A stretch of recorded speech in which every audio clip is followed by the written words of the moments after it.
¿Cómo están? Muy buenas noches, bienvenidos al programa. Me imagino que ustedes descansados, que han aprovechado estos días libres para salir de Lima o quedarse en casa, pero hacer cosas diferentes, disfrutar de la familia, cosa que la mayoría de periodistas no podemos hacer. Ayer sí, ayer no trabajé ni en la tarde, ni en la noche, ni en la mañana. Por suerte, el 28 arrancamos con esta transmisión extraordinaria, especial, que se llevó a cabo en la multiplataforma RPP, radio, televisión, página web. Estuvo súper bien. En la mañana con Armando Canchanya, luego en la tarde en RPP Radio con mi gran amigo Chema Salcedo, pero chambeando, como les digo. Pero igual, aprovechando la tarde también para salir a comer, al parque con mi hija, en fin. Lo cierto es que la actualidad no la podemos dejar de lado, los problemas latentes sociales, pues tampoco, y por eso estamos aquí. Los invito a que me acompañen hasta las 12 de la noche, los invito. ¿Qué tal suena? ¿Ah? ¿Estoy bien, no? Oh, estoy más señorita, ¿qué se creen? Bueno, acompáñenos hasta las 12 de la noche porque tenemos un gran programa. Primero vamos a arrancar hablando, obviamente, del discurso del presidente Ollanta Humala. Muchos pensaron que se iba a extender más. No, fue, creo que un mensaje breve, no necesariamente concreto, pero sí, caramba. O sea, utópico, ¿no? Yo lo escuchaba hablar y decía, ¡ay, qué bonito, qué bacán! ¿El presidente de qué país es? O sea, el narcotráfico ya prácticamente no existe, según Ollanta Humala. La inseguridad ciudadana, tranquilos muchachos, esto en cuestión de horas prácticamente se soluciona. Programas sociales, nosotros somos lo máximo, ¿sí? Digo yo, ¿así es la cosa? Entonces debo tener un problema de percepción muy, pero muy complicado. Voy a consultarlo con mi psicoanalista. Imagino que ustedes también, porque los comentarios en redes sociales, Facebook, Twitter, más o menos eran similares a lo que yo estoy manifestando, ¿no? ¿Qué pasa? ¿Qué es esto? ¿Yantilandia?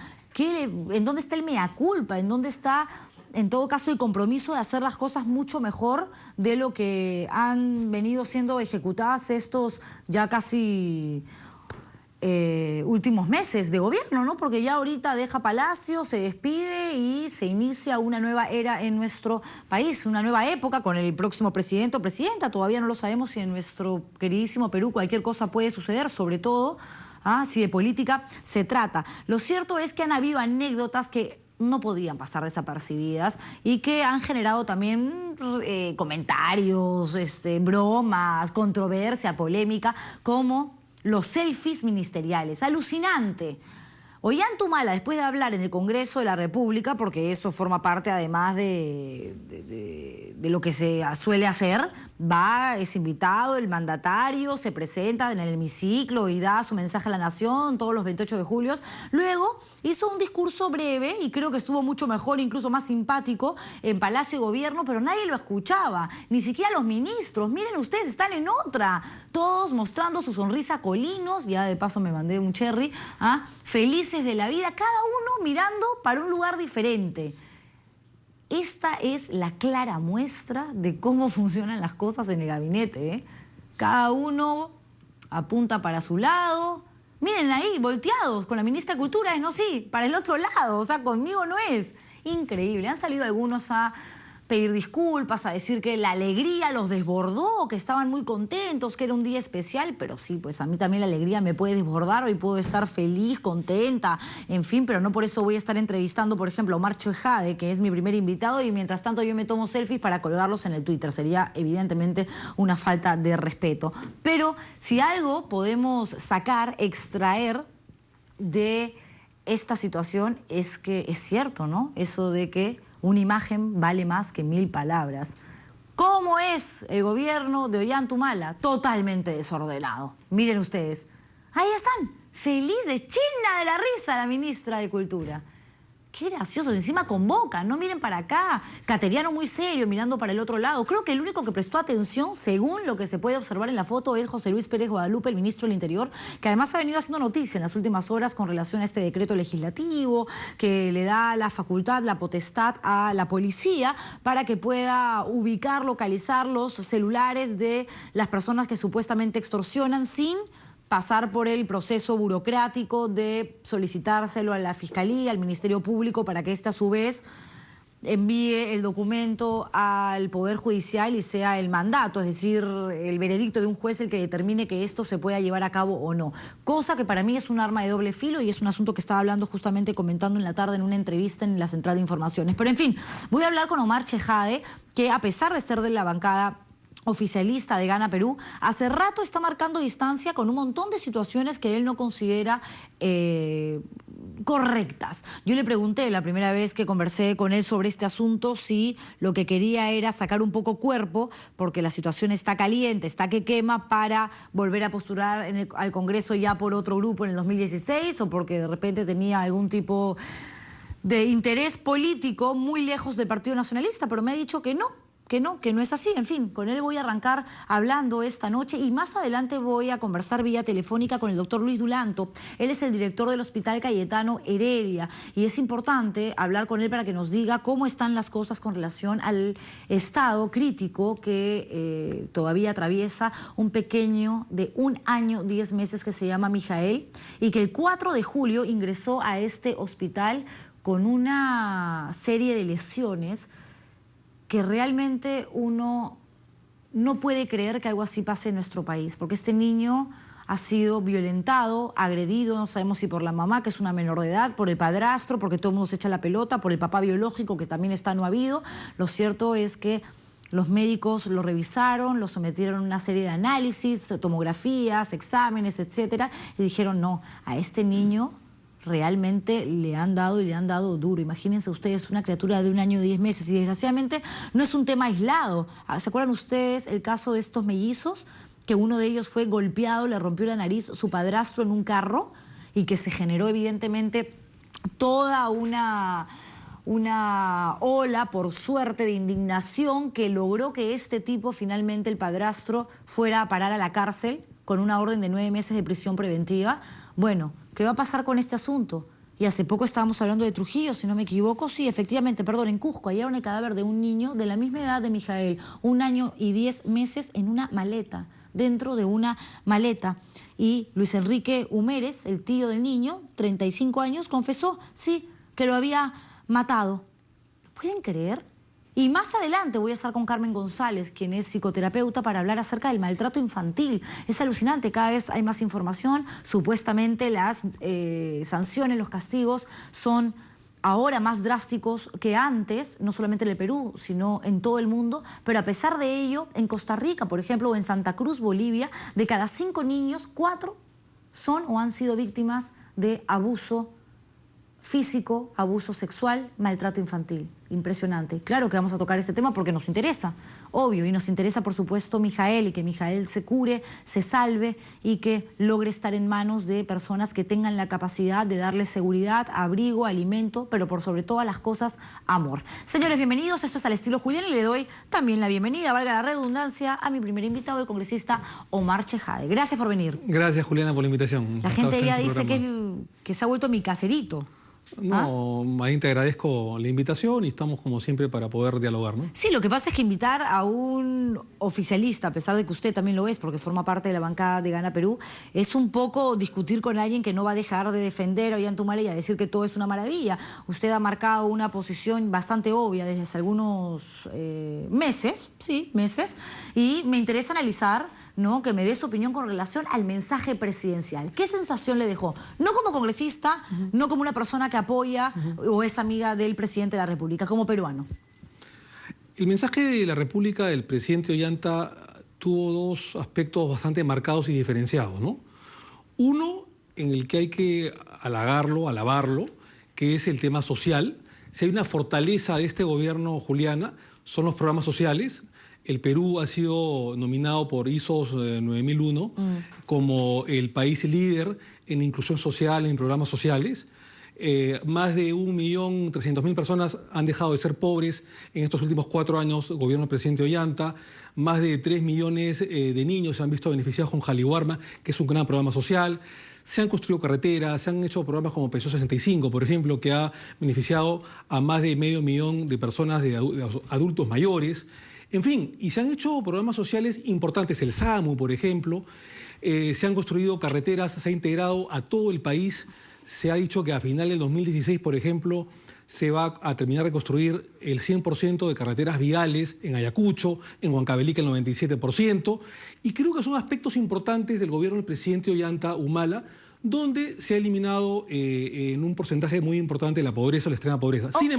Sin embargo, esta es la primera parte, No, que pero, es la parte, digamos, fundamental. ok, principal. pero para quedarnos y no movernos Sí, todavía del así tema es. de las políticas sociales, que Sí. me parece importante, sí, pensión 65, ha dado buenos frutos, lo mismo, beca 18, Jaliwarma, pero Jaliwarma ¿a 18. costa de qué? ¿De cuántos niños intoxicados? Fíjate, Juliana, en millones de raciones de alimentos que hay, lamentablemente a veces hay estos riesgos y esto no necesariamente es culpa del presidente de la Ok, República. pero sí del ministerio... Seguramente el Ministerio Público se está encargando de ello para investigar a los responsables. Lo que pasa Pero es el que, balance perdón, político es positivo. no, yo no creo que sea positivo Sí. porque está de por medio la salud de miles de niños que se benefician con los alimentos de este programa Jaliwarma. Y no estamos hablando de un caso de intoxicación que inmediatamente el gobierno tomó el toro por las astas y dijo esto no se repite. O sea, han sido muchísimos, uno tras otro. Recuerdo que el año pasado, si no me equivoco, hubo como 3 o 4 casos seguidos en tan solo un mes y medio o 2 meses.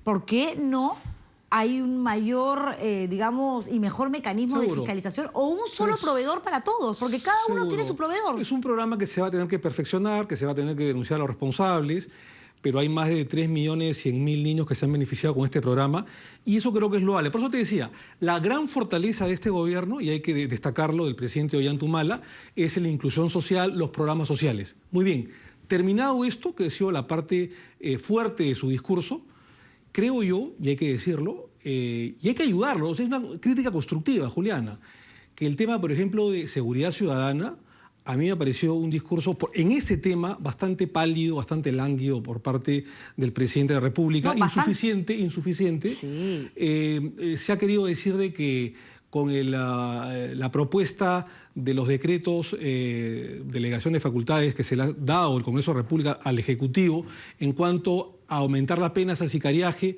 ya se va a solucionar los problemas de inseguridad. Y esto no es cierto, por una razón sencilla. Porque tú aumentando las penas de prisión o penas privativas de libertad, incluso llevándolas como se la ha llevado a cadena perpetua, que no me parece mal, o sea, digamos, el decreto o aumentar las penas, digamos, no es una mala idea, pero esto no soluciona, eso no es el problema de fondo. ¿Por qué?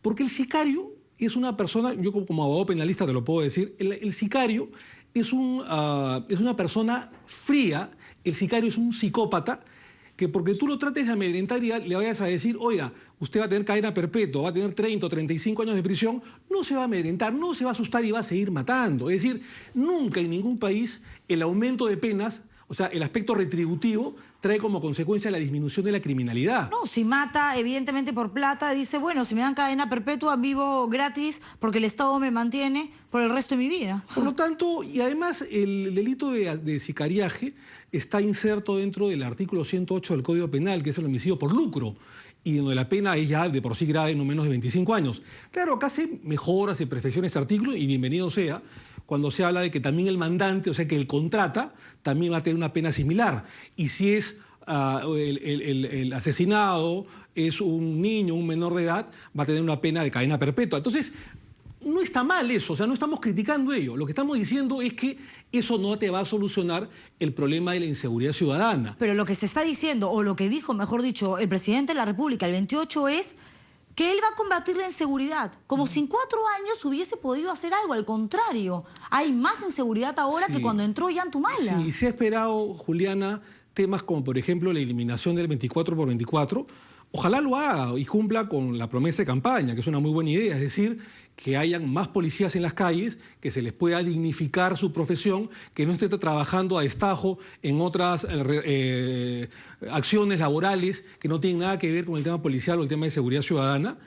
Y creo yo que la ciudadanía está esperando una respuesta a través de la eliminación del 24x24. Pero además, Juliana, el bloqueo de celulares en las cárceles, la construcción de nuevos penales y otras medidas que tienen que ver con los sistemas de inteligencia, es decir, los sistemas de prevención. Porque la gente, Juliana, no solamente está esperando que el delincuente vaya preso. Bienvenido que quien delinque y que comete una falta grave, un delito grave, vaya preso. Pero lo que está esperando la ciudadanía es que eso no suceda, es decir, el tema preventivo. De acuerdo. ¿Cómo lo solucionas? Con los sistemas de inteligencia. ¿Qué cosa se ha hecho? En vez de reestructurar la DINI, los sistemas de inteligencia central, que es la cabeza, el aparato central de los sistemas de inteligencia del Perú, lo que se ha hecho es desactivarlo, Creo que eso sí es un grave error. Pero desactivarlo porque la DINI, que tenía justamente como función detectar esas vulnerabilidades para trabajar en cuestiones de prevención, perseguía opositores, periodistas, y también oficialistas, y a gente del oficialismo como a Marisol Espinosa. Y también a quien habla, y a mucha gente, digamos, del oficialismo. Por eso mismo, ¿cómo Ollantumala puede salir a decir voy a combatir la inseguridad? Si no lo ha hecho, no sabe cómo hacerlo. Mira, Juliana, te repito que yo espero que con estas delegaciones de facultades que se ha otorgado por parte del Congreso de la República al Poder Ejecutivo, que seguramente van a efectivizarse en las próximas semanas y a más tardar en septiembre, que se cumplen los 90 días de plazo que el Congreso le ha dado al Poder Ejecutivo, se puedan complementar a lo que el discurso en ese tema, a mí la verdad me ha parecido bastante insuficiente, bastante pálido por parte del jefe de Estado. Por eso te digo que haciendo una crítica constructiva hay que ayudarlo, hay que criticar de manera constructiva para que se puedan solucionar los problemas de seguridad ciudadana en el país. Seguro, y nadie quiere que este gobierno termine peor de lo que está, como lo manifiestan las encuestas, donde Ollantumala y su esposa, porque acá estamos hablando de un cogobierno y eso está clarísimo y no está en discusión, pues siguen en picada, ¿no? Por aquí me los habían dejado, tantos papeles me da acá Rocío. Ahí está, aprueba 15%, desaprueba 80%, en el caso de Nadine aprueba 16%, desaprueba 78%. Ahí está la última encuesta. Entonces, claro, de lo que se trata es que el próximo año la transición se dé de la manera más ordenada, de la manera más transparente y democrática posible, porque eso es lo que queremos. Pero tampoco alguien que hable como si fuese el presidente de Finlandia o Suiza, donde todo es una maravilla, donde no hay pobreza, donde no hay inseguridad y donde la gente accede a un hospital sin tener que hacer cola 3 días para que lo atiendan. Ahora hoy una medida creo que va a ser positiva, pero también tiene que ser fiscalizada y controlada, lo hablamos off the record, que es la geolocalización de los teléfonos celulares en casos de flagrancia. Si bien es cierto, esto podría traer, digamos, un seguimiento pernicioso por algunos malos sectores policiales, que esperemos que no sea así, y que desde las altas esferas gubernamentales el ministro de Interior y la policía y el director de la policía lo pueda controlar para que no degenere esto, creo que es una medida que la población la esté esperando para combatir el crimen organizado. Creo que es positivo, Juliana, siempre y cuando haya una fiscalización y esto no degenere o se prostituya para que los opositores o los periodistas o los medios de comunicación sean perseguidos. Si esto no sucede, la medida es positiva. O el ciudadano común y corriente, ¿no? Porque de repente yo, por ejemplo, que no tengo ningún tipo de acceso a ¿cómo se llama?, al periodismo o a la política, recibo llamadas constantemente de un teléfono, es un chico quizás que quiere salir conmigo y no se atreve a hablar, y yo digo, me están extorsionando, voy, y la policía le levanta el secreto de las comunicaciones, le pide a la empresa de telefonía que le den todos los datos con relación a ese número, y se perdió tiempo, se perdió plata en un asunto que no era relevante. ¿Por qué? Porque no hubo una investigación previa del Ministerio Público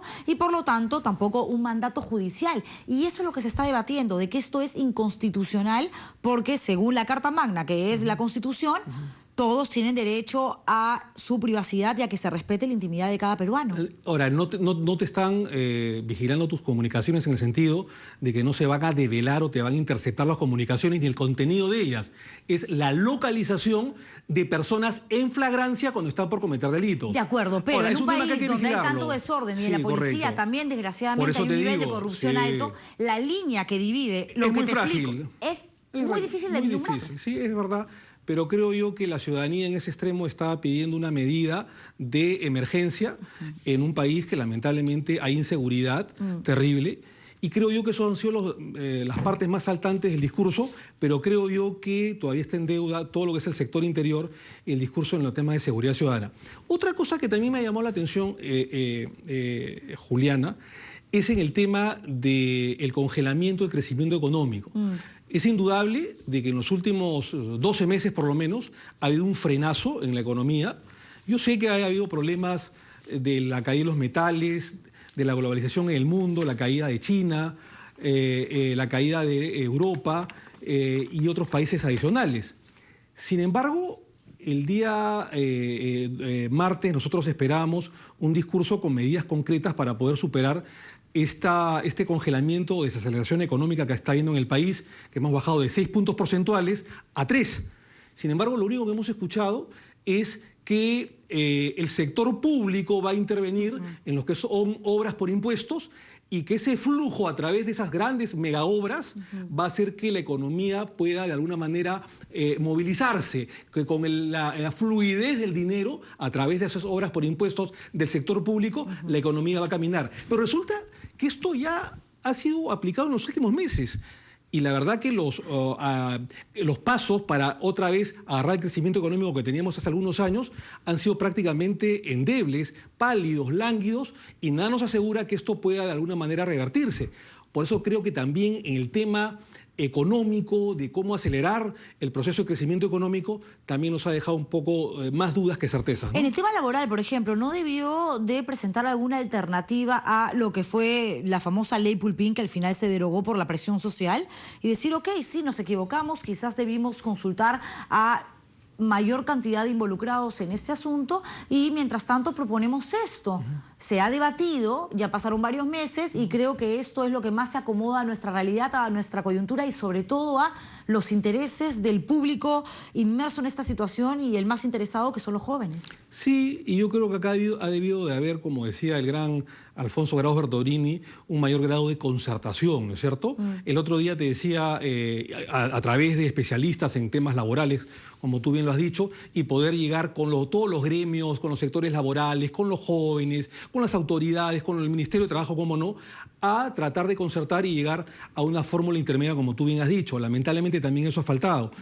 Y ha faltado, como bien te lo dije la vez pasada, ese grado de concertación. Nos hemos peleado en los últimos 3, 4 años, Juliana, con Alan García, con Keiko Fujimori, con diversos sectores políticos, y no hemos llegado a nada. Pero eso es algo, digamos, imposible de evitar en política, ¿no? Por ejemplo, a raíz del mensaje presidencial, Alan García ha salido a decir que lo importante no es una obra de palabras al viento, es la verdad de 4 años de mal gobierno y cómo evitar su herencia negativa en el futuro. Estamos en el 4º año, Juliana, obvio. ¿no es cierto? Alejandro Toledo ha dicho, el esperado aumento de la remuneración mínima vital desde hace 2 años está congelado y podría haber sido un estímulo. La gente esperaba, Ese es otro tema. Algún anuncio. Yo creo que se le ha pasado al presidente de la República probablemente, y esto yo creo que es parte de la dureza del Ministerio de Economía y Finanzas, proponer un aumento moderado, concertado, del sueldo mínimo vital, ¿no es cierto? Yo sé que el presidente de la República ha hecho esfuerzos denodados para aumentar el sueldo mínimo vital, que ya de por sí era bastante lánguido en el 2011, cumplió su promesa de campaña, aumentó el sueldo mínimo, pero todavía es insuficiente.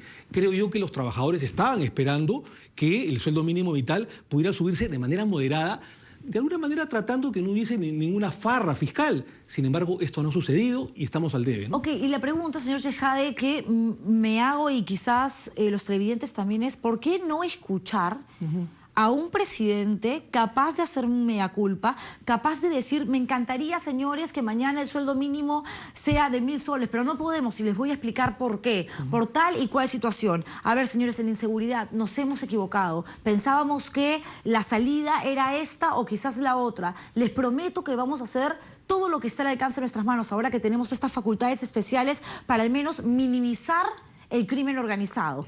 Pero no, fue absolutamente triunfalista y eso es lo que ha molestado. Sí, ha habido un recuento de cifras que es importante que se digan, pero tampoco estamos en el 5º año, terminando el 5º año de gobierno, es decir, terminando el mandato que la nación le ha dado al presidente de la República. Yo creo que esto hubiese sido más dable, digamos, el 28 de julio del 2016, ¿no es cierto?, donde el presidente se presenta, el presidente de la República, ante el Congreso de la República, y antes de entregar la banda presidencial al nuevo presidente del Congreso, para que se la otorgue al nuevo presidente de la República ungido constitucionalmente, haya un recuento de sus obras en los 5 años. La gente lo que está esperando, Juliana, efectivamente, eran soluciones a 2 problemas gravísimos, sobre todo el primero, que está sufriendo la ciudadanía, que es el tema de la inseguridad ciudadana. Y lamentablemente hemos quedado todavía con la miel en los labios.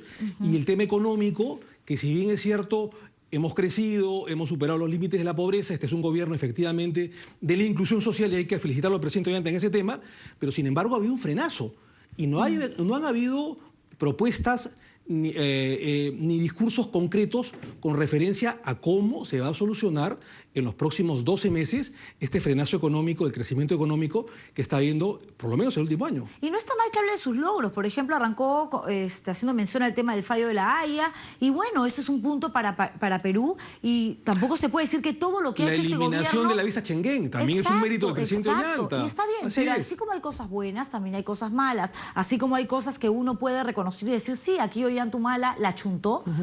hay cosas que uno dice que reconozca que se equivocó y que pida disculpas porque finalmente fue elegido democráticamente. Esto no es una dictadura, no vivimos en un país donde el presidente es un autoritario que pretende quedarse 35 años en el poder. No, entonces eso faltó. Y encima cuando toca el tema, porque también está relacionado a la inseguridad del Brahim, dijo que ya no era un poder paralelo. O sea, prácticamente ya no hay narcotráfico en el Brahim. Yo creo que se ha avanzado mucho, este gobierno ha avanzado mucho en lo que es derrotar militar y políticamente a las fuerzas narcoterroristas, Juliana, eso también hay que reconocerlo. Sin embargo, también es cierto que el problema no se ha solucionado al 100%. Yo creo que sí es cierto lo que tú dices, había un exceso de triunfalismo. Sin embargo, creo que el presidente de la República ha puesto especial énfasis en sus 4 años de gobierno, efectivamente, en los problemas del narcoterrorismo, sobre todo en el Brahim y el Alto Guayaga. Lo que sí es cierto, y lo que sí ha dicho, que prácticamente las fuerzas narcoterroristas en el Alto Guayaga prácticamente están casi derrotadas. Y acuérdate que el presidente de la República, antes de ser presidente, cuando era mayor, capitán, cuando era soldado del ejército, sí, combatió en las zonas de emergencia justamente en el Alto Guayaga, ¿no? Sí, pero en corrupción dice que está casi erradicado el problema también, y no hay que olvidarnos de los comicios municipales y regionales que fueron recién ahora, el año pasado, donde salieron a la luz cualquier cantidad de denuncias justamente por corrupción. El caso Martín Belaúnde del Ocio, que lo involucra quizás directamente, no lo sabemos porque está en investigación. Los gobiernos regionales, ¿no? Ok, pero estamos hablando de corrupción, entonces no puede decir, está casi erradicado. Lo que ha dicho, es lo que recuerdo del mensaje, que creo que ha sido acertado en ese aspecto. Por eso que ha habido cosas buenas y cosas de repente no tanto, de exceso de triunfalismo, pero lo que ha dicho es que se ha reforzado las procuradurías anticorrupción como nunca se han hecho en la historia republicana. Cosa que es cierto, me consta, Juliana, que había una reestructuración de las procuradurías en temas logísticos, en capacitación, se les ha dado libertades para que los procuradores puedan combatir la corrupción. Y lo que tú estás mencionando, que es absolutamente cierto, hay que decir también que ha habido corrupción en gobiernos regionales, no necesariamente en el gobierno central, ¿no? ¿Debió tocar el tema, por ejemplo, del escándalo de los pañales? Ese es un tema en el que no es obligatorio tocar temas de repente tan menudos en un discurso, temas en la cual pueda tocar efectivamente a Orellana o a Martín Belaúnde del Ocio. El presidente de la República se presenta constitucionalmente cada 28 de julio y lo normal es tocar los temas macro, ¿no es cierto?, que involucren después, bajo condición de los propios ministros o titulares de cada cartera, el reglamento o reforzar o desarrollar ese discurso macro que lo desarrolla el 28 de julio de cada año, ¿no? Habló de la desarticulación, por ejemplo, de la red Orellana. Desarticulación. Una cosa es que la cabeza de esta mafia esté presa, es decir, Rodolfo Orellana, y otra cosa es que los tentáculos no sigan vivos por todo el país y quizás también en el extranjero, porque estamos hablando de una organización enorme, pero no dijo nada de ir a la Oropesa. No sabemos ni dónde está y ni siquiera estamos enterados si lo están buscando porque nadie nos comunica. Bueno, son temas importantes que probablemente el presidente los pudo tocar, no me queda la menor duda. Pero en todo caso estoy seguro que el Ministerio del Interior y la Policía Nacional se están encargando y los sistemas de inteligencia se están de alguna manera activando para poder capturar a determinadas personas que lamentablemente han infringido la ley y la Constitución Política del Estado. Sin embargo, Juliana, creo que más allá de algunos vacíos que han habido en el discurso, y te lo he reconocido, como los temas de seguridad ciudadana y el tema económico, creo yo que esto puede ser mejorado con el correr de los días, con el correr de las semanas. Yo creo que también es un llamado de atención a los ministerios, de los titulares de cada cartera, para que ellos puedan de alguna manera desarrollar lo que el presidente de la República ha hablado en 1 hora y 20 minutos el día martes, ¿no? Pero bueno, ¿qué van a desarrollar si cuando el presidente de la República luego realiza un breve discurso ya en Palacio de Gobierno, están todos tomándose selfies? O sea, muy interesados no están. Claro, yo creo que no habría que agrandar, te ríes tú, no habría que agrandar, no habría que agrandar el tema. Yo creo que no ha estado bien, sí te lo reconozco. Yo creo que los ministros, algunos ministros, no todos por supuesto, sobre todo los que estaban en las salas posteriores, han confundido, digamos, Palacio de Gobierno, cuando el presidente estaba hablando ante la nación, ante el pueblo y ante las cámaras de televisión, han confundido ese escenario probablemente con el Estado Nacional, con la Plaza de Hacho o con una feria. Creo que ha sido un exceso de los ministros, un exceso de entusiasmo, como ellos han dicho, Han pedido disculpas y creo que el tema debe zanjarse ahí nomás. No creo que debe hacerse. Sí, pero lo que te queda, digamos, en la memoria es esta imagen que si la traduces y la llevas al espacio, al ambiente político, esto es un desorden. O sea, ni siquiera respetan ellos, que son integrantes del Ejecutivo. Ahí está al propio mandatario, o sea, al jefe. Me imagino que el presidente de la República les ha metido un café bien cargado a los ministros. No dudo de sus calidades personales de los que se han tomado las fotos. Conozco a algunos de ellos, son muy buenos ministros. Sin embargo, al menos sonríen muy bien, ¿no? Para la foto. Sí, están guapísimos algunos. Tienen una sonrisa con linos, como tú bien has dicho. Sí. Pero en todo caso, Juliana, creo que ha sido un error que ellos han reconocido, han pedido disculpas y creo que el tema debe quedar ahí nomás zanjado, ¿no? Bueno, sí, pero lo de Nadine Heredia es un tema que no está zanjado todavía. Hoy día escuchaba a Keiko Fujimori que dijo algo y yo jamás voy a pretender, además, digamos, reventarle cuentas al fujimorismo ni nada por el estilo, pero me parece bien que ante las críticas que hay y denuncias que involucran a su esposo, sin que ella sea presidenta y sin que él sea una especie de primer damo, ha dicho que yo voy a salir a mostrar todos los papeles para dejar claro cómo es el tema, cuánta plata recibo yo, cuánto Marc, y para que no queden dudas. Si lo hace ella, ¿no debería hacerlo primero el presidente? O en todo caso, tocar el tema en el mensaje. Quizás no un discurso de 4 o 5 minutos sobre ese tema específico, pero sí darnos la tranquilidad de que este tema se va a blanquear, por decirlo de alguna manera. No hablemos de blanqueo. El tema específico, Juliana, no corresponde a un discurso sobre las propiedades del presidente de la República, pero sí yo te he dicho, de manera reiterativa, a ti y a otros medios de comunicación, que yo creo que a ellos les conviene poner las cartas sobre la mesa, ¿no es cierto? Y que si hay comisiones investigadoras en el Congreso de la República, en el Poder Judicial, en el Ministerio Público, respetando, cómo no, el debido proceso, pongan las cartas sobre la mesa y demuestren, porque quien nada debe, nada teme, ¿no? Bueno, y ahora, ya para ir terminando la entrevista, pues se nos va el tiempo, ¿qué va a pasar con la bancada nacionalista? Primera vez que el oficialismo no preside la mesa directiva. Ese es un tema que yo lo he venido advirtiendo no hace una semana ni 15 días, sino hace varios meses. Es cierto, aquí dijo que no había forma de que el oficialismo gane. Y fui criticado, y sin embargo el tiempo me ha dado la razón. Dije que Iberico era el virtual ganador, se ha cumplido. Dije que íbamos a perder la mesa directiva y que la suerte estaba hecha, se ha cumplido. Y esto yo lo he venido advirtiendo desde el mes de febrero, o sea, ni siquiera hace un mes cuando vino tu programa, sino desde el mes de febrero. Hemos venido diciendo en bancada, en Palacio de Gobierno, oiga, Marisol Espinosa debe ser la candidata, si no es la única posibilidad que tenemos de retener la mesa directiva. Lo dijimos en abril, lo dijimos en mayo con Ana Jara, el propio presidente de la República, lo dijimos en bancada. No se nos quiso escuchar, se prefirió perder la mesa directiva a que Marisol Espinosa sea la presidenta del Congreso. Entonces, esa obstinación nos ha llevado a que hoy día la oposición tenga el poder de la mesa directiva. Ahora, una vez que ya ganó la mesa directiva, hay que apoyar a Luis Iberico. ¿Y qué va a pasar con las comisiones? ¿Cómo cree que van a quedar? La cantidad de comisiones se reparte proporcionalmente por la cantidad de congresistas que uno tiene en la bancada. Por eso van a perder la presidencia de varios. Entonces se va a perder una bancada menos, claro, porque ya no tenemos, hemos perdido 15 congresistas, eso es lamentable. Y podrían ser 16 si usted se va mañana.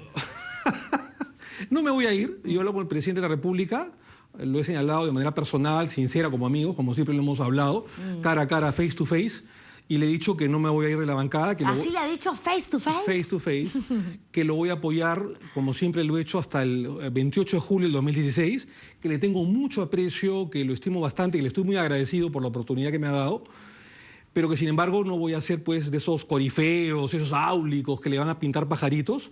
Le voy a decir las cosas como son, voy a ser un leal crítico, lo he estado haciendo y lo voy a hacer hasta el 28 de julio del 2016. Me lo va a agradecer seguramente cuando pase el gobierno, cuando todo esto acabe. Y bueno, para contestarte tu pregunta sobre el tema de las bancadas y las comisiones, seguramente va a haber una renegociación para ver qué comisiones le va a tocar a cada bancada o a cada partido político. Va a haber una reestructuración de ello. Ya no vamos a tener 7 comisiones, sino seguramente la presidencia de 6. Espero que no haya más estampidas en el nacionalismo. Espero que haya unidad, más allá de las discrepancias que uno pueda tener con algunos comportamientos políticos de nuestros jefes, de nuestras autoridades o de nuestros voceros. Pero creo yo, Juliana, que es momento de decir las cosas como son, por el bien del país, por el bien del presidente de la República y por el bien de la nación, ¿no? Muchísimas gracias, Gracias, Julián. congresista Chejade, por haber venido. Nosotros nos vamos a una pausa comercial y al regresar voy a conversar a través de la línea telefónica con el doctor Luis Dulanto. Él es el director del Hospital Cayetano Heredia. La semana pasada, no, esta semana, yo hablo de la semana pasada porque con los días feriados uno ya se confunde. Pero tocamos el tema de Mijael, una criatura, Dios mío, de 1 año, 10 meses que está internada en este hospital. Llegó gravísimo con una serie de lesiones en el cuerpo. Los médicos, los buenos médicos, las buenas enfermeras del Cayetano prácticamente lo han adoptado, lo están cuidando. El CIS no se puede hacer cargo de todo lo que necesita esta criatura que ya fue sometida a 2 intervenciones quirúrgicas. Ahora ya hay toda una campaña a través del Facebook que se llama Ayudemos a Mijael. Hay personas que nos estamos uniendo y estamos tratando de ser una especie de voceros para que no le falte nada a este niño y para que pueda sobrevivir y mañana ser el niño feliz que merece ser. No se sabe exactamente qué fue lo que pasó. La mamá dice que le pegó el padrastro dice que la mamá es una loca, el padre biológico está no habido y esta criatura sigue con un respirador mecánico en la unidad de cuidados intensivos. Yo critiqué el lunes, martes al director del Hospital Cayetano porque si bien el niño ingresó el 4 de julio no teníamos todavía una comunicación formal a través de fuentes, de personas que nos fueron enviando algunos documentos, pero claro, no de manera formal, no por el conducto natural. Supimos cuál era el diagnóstico con el que ingresó y sabíamos también cómo se estaban suscitando los hechos. Ahora voy a conversar con él y más adelante con la psicoterapeuta Carmen González para hablar acerca del maltrato infantil, porque es un problema que le debería de preocupar justamente al presidente de la República, porque en el Perú el abuso contra niños, sexual, físico, es pan de cada día. Y lo mismo sucede en Bolivia, en Santa Cruz. Cada cinco niños, 4 han sido abusados, han sido agredidos. Lo mismo pasa en Costa Rica y en la mayor parte del mundo. Hay que ser bien basura para hacerle daño a una criatura indefensa. Regresamos luego de la publicidad.